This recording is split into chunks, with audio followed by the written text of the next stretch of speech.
On Black Friday 2011, Patagonia placed this full-page ad in the New York Times, detailing the environmental cost of their very popular fleece jacket. This was a part of a very much on-brand campaign to encourage consumers to reduce, reuse, recycle, instead of getting sucked into the seasonal overspending hype.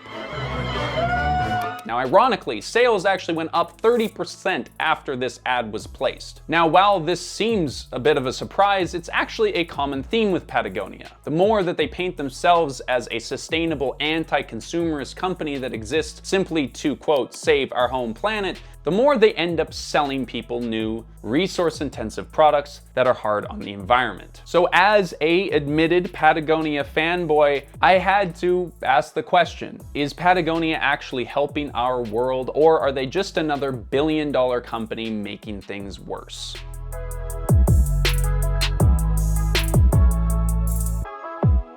Now, before we get into this video, of course, I want to be as open and transparent as possible. We have made a lot of videos about Patagonia in the past, and yeah, I like the brand. I'm currently wearing a Patagonia t-shirt, and we have long referenced Patagonia as a forefront and the leader in their industry when it comes to matters of sustainability. So there is our bias. Or rather, I should say my bias, because our writing team and research team has very little stake in the matter and is more than happy to eviscerate the brand if need be. So I would like to think that we balance each other out here enough to give you an honest take, but go ahead and make your own conclusions. Now, we have talked about Patagonia's history at length in previous videos, so we're not going to get into the details of the founder's wild past with porcupine poaching and self-taught blacksmithing and whatnot, but here are a few things that we need to recall. Patagonia was founded by an avid outdoorsman by the name of Yvon Chouinard back in the 70s.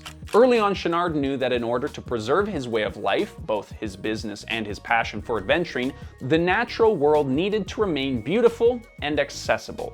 To say that Chouinard had a passion for conservation might be a bit of an understatement. As a self-proclaimed environmentalist and socialist, the man has a deeply rooted distaste for corporate culture, consumerism, and the overall obsession with profit above all else. This is a man who entitled his autobiography, "Let My People Go Surfing: The Education of a Reluctant Businessman." And it is truly that subtitle that says it all. He goes on to write about how it's business that has to take the majority of the blame for being the enemy of nature, for destroying native cultures, for taking the poor and giving to the rich, and for poisoning the earth. Now, I own this book, and honestly, it changed the way that I manage my own businesses and my life. But it does illustrate his struggle to be a business person and someone who loves the outdoors. And this whole thing is a bit ironic, considering that he is a hugely successful businessman, a billionaire despite his distaste for the title, who has made his fortune selling chemically and energy-intensive clothing to millions of people around the world.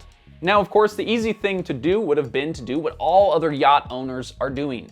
Use business as a means to take what you want from whoever you can to fund an endlessly expensive lifestyle of mansions and wild parties with crystal chandeliers and dancing feathered ladies on tables. Or whatever it is that rich people do. I don't actually know. But Chouinard decided business could be used for good, to give back rather than constantly take, and so he remained a businessman, but on his own terms. He enshrined unconventionality in Patagonia's core values and began to rethink what a clothing company could be. What he ended up creating was a very interesting blend. A technological marvel of a company with a penchant for revolutionizing their industry that is also a charity and an educational platform and a very overt political lobbying group. This one company has done an insane amount of stuff that we can't possibly get into in just one video. Now, luckily for you, we've already covered some of their other projects, including their work spearheading both the organic cotton and hemp clothing movements, as well as their efforts to promote corporate accountability with the 1% for the Planet initiative. This is where businesses donate 1% or more of their revenue to vetted environmental causes, which Chouinard interestingly doesn't see as generous giving, but rather a means of paying rent for use of the planet.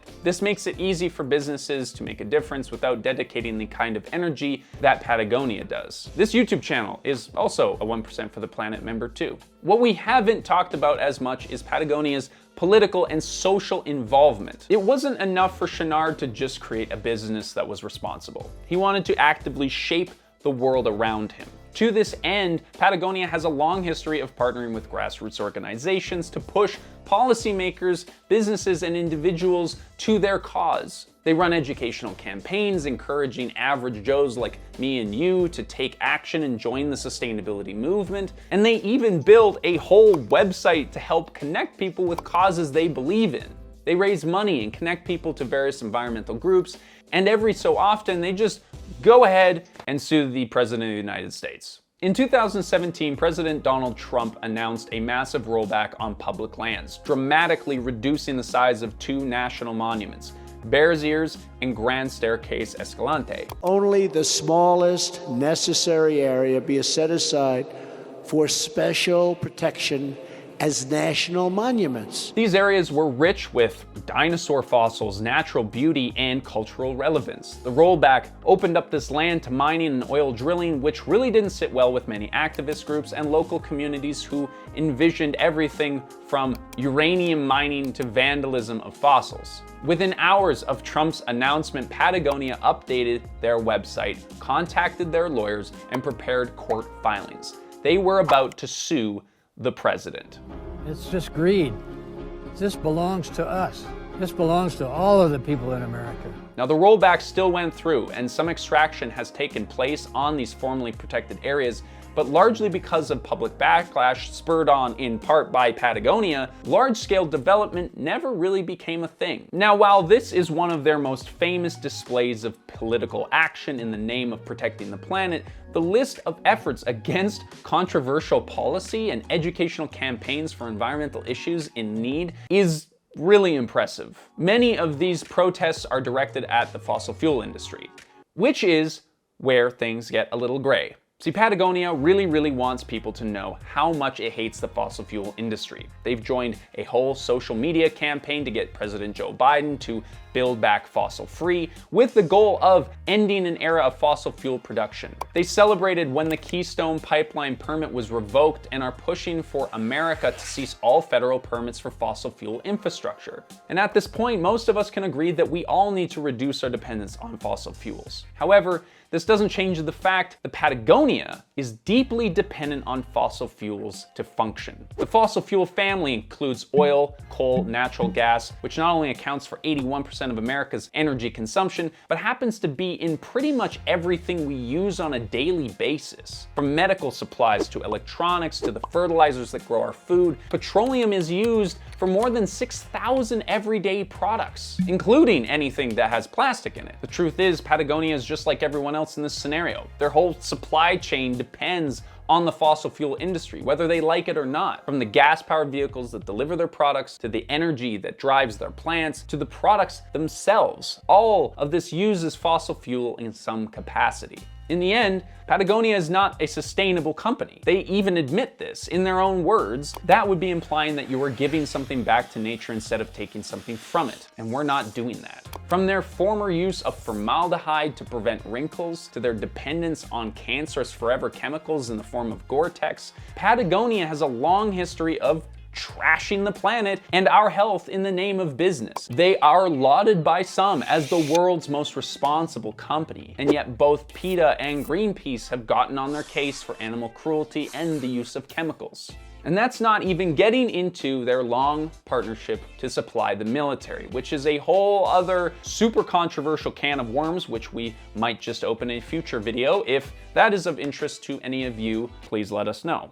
But the demand for Patagonia products continues to increase, and so they seem to increase their give-back efforts in tandem. Patagonia can't possibly micromanage every aspect of their global supply chain and match the outdoor clothing industry's demands for a constantly evolving arsenal of new competitive gear. Given the tremendous success of the company and its international reach for their products, you could argue that the business might actually make less of an impact if it just didn't exist at all. So the alternative for them is to try and offset and reverse the impacts of their success. Patagonia recognizes that their role as a leader in the outdoor clothing industry gives them influence over the industry as a whole. Patagonia is basically just trying to lead by example. And so they are huge supporters of purchasing used, quality, long-lasting products and then repairing them whenever possible. Their initiative called the Worn Wear Project not only promotes the idea of repair as a radical act, but they will repair any company's clothing, whether it's Patagonia branded or not.